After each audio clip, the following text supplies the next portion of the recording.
Alrighty, geometric solids. We are looking at a cylinder today.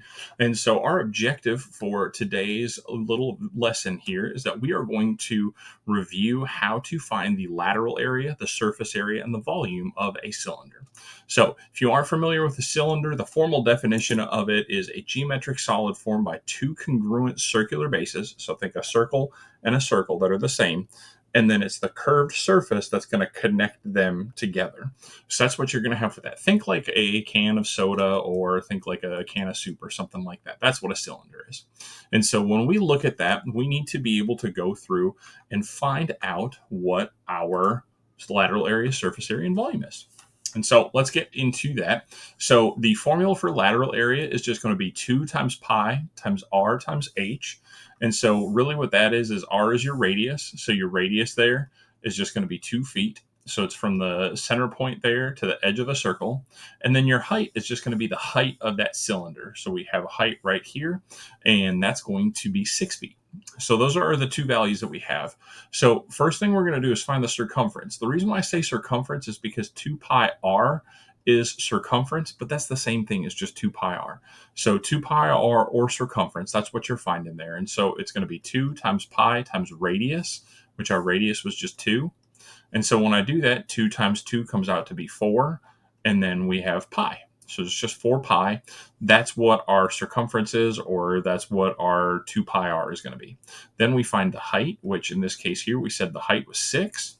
And then all we need to do is just plug those values into our formula. So lateral area is equal to 2 times pi times radius times height.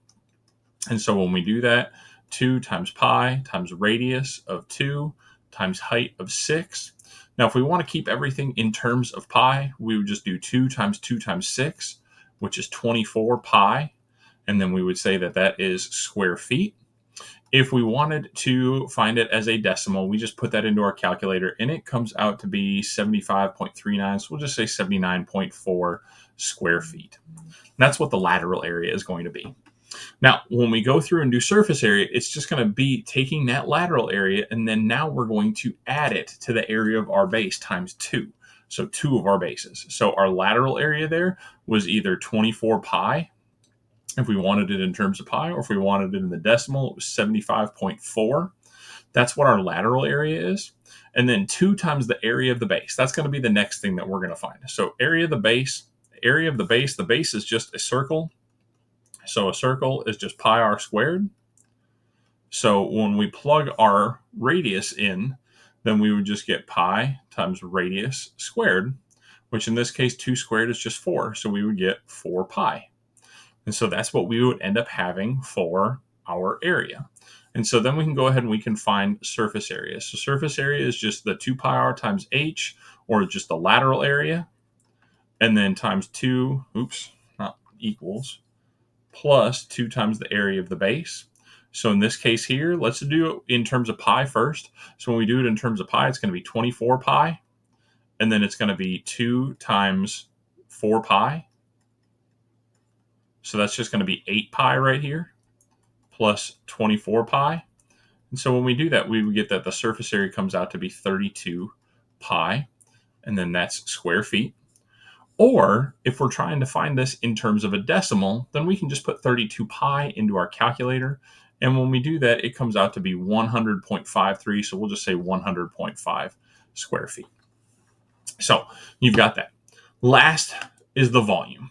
And so the volume, what we have going on here is it's just going to be what's the height, what's the area of the base, and then multiply them together. That's what we're going to get there. So the height in this case is going to be 6 feet. The area of the base, we said that the area of the base was just 4 pi. And so we're just going to use that right there. So that's what our B is going to be equal to.